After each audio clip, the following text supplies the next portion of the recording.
So you didn't want to invite me out to the game night?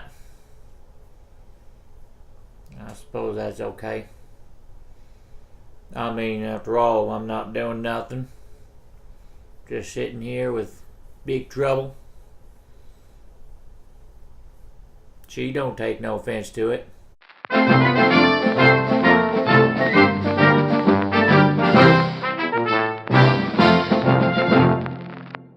Game Night, starring Jason Bateman and Rachel McAdams.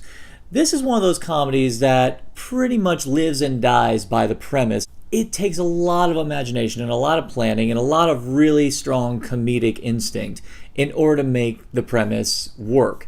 And I gotta say, this one really made it work. And the funny thing is, it's a very familiar premise.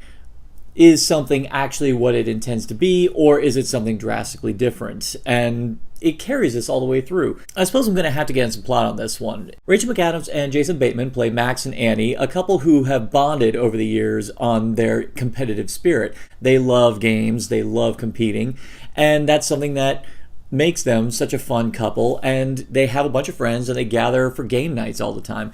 But we also find out that Max and Annie have been trying for a baby for the longest time, but he finds out that he's shooting blanks because of stress, and the stress derives from his rivalry that he's had with his brother for the longest time. His brother is played by Kyle Chandler, and he invites all of them, Max, Annie, and a whole bunch of their friends, all to a special game night where he commissions a murder mystery game, which normally would be a lot of fun.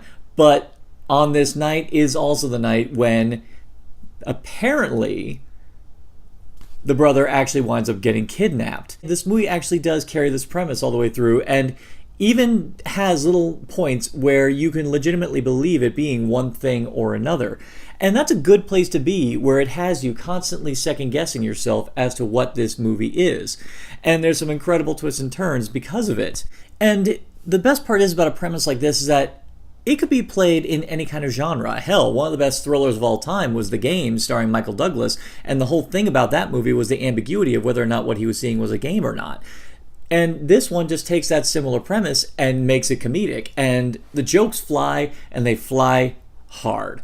And the movie is carried brilliantly by both Bateman and McAdams. They have incredible chemistry together. Max and Annie are a very likable couple. You actually do legitimately see them want to persevere. You want to actually see them win out. You want to see them actually have a family. They have a very strong story, which really keeps you going all the way through.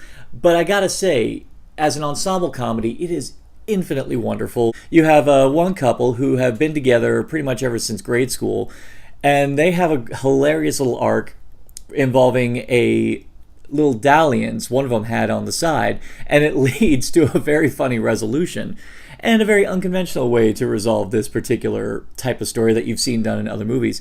And then meanwhile on the other side you have Billy Magnuson playing this incredibly dim-witted character. I mean, I'm not talking like Chris Hemsworth in Ghostbusters dim, but he's a bit thick, where for every game night he shows up with a revolving door of utterly dim-witted blondes.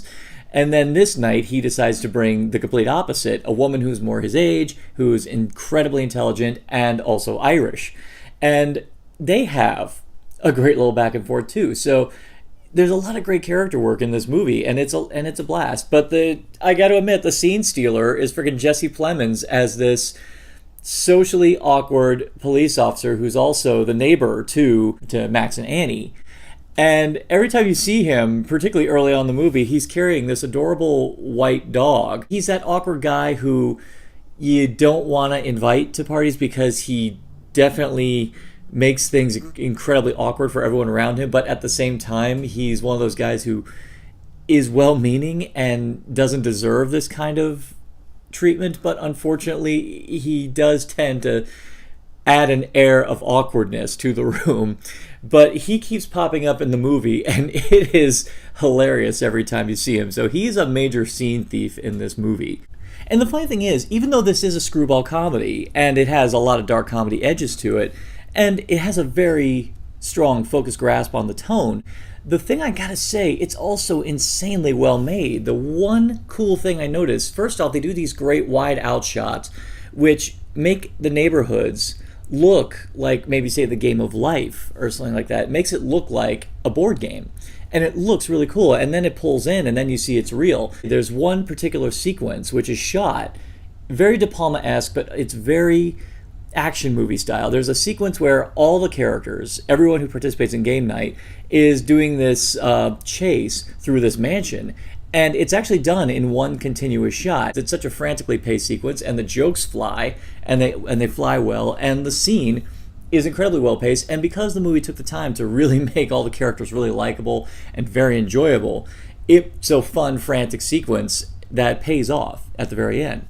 So with all that praise I shower upon it, is there a niggle? Yeah, I'm gonna have to say there's one, and it all comes from the climax at the very end. Now, the climax is great. It is still really funny. The jokes fly consistently well, and it does come to a wonderful apotheosis with both Max and Annie. Problem is, it only comes for Max and Annie. Now, we do get a resolution on one of the couples, a sort of resolution, but the other couple, the dim-witted one and his date of the week, they don't really resolve it too well as to where we're left with their relationship. And I didn't really get a sense of closure that I feel the build-up deserved. Maybe it would have been kind of cool if all of them took part in the climax. I'm sure it would have taken a bit more imagining. It probably would have made the sequence a bit more crowded. But still, you would have gotten a chance to wrap them up in a good way.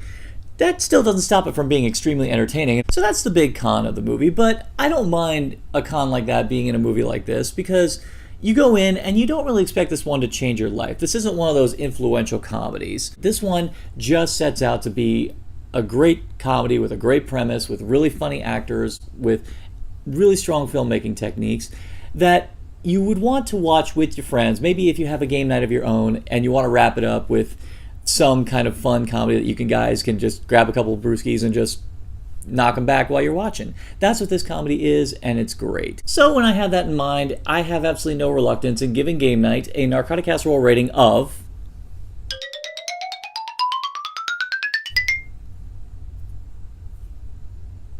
Do you agree? Do you disagree? Do you think that this comedy is just not funny whatsoever? Or do you think that this may be a new comedy classic? Leave it in the comments below. And for more addictive content than Narcotic Casserole, simply like, share, subscribe, click, thou shalt be served.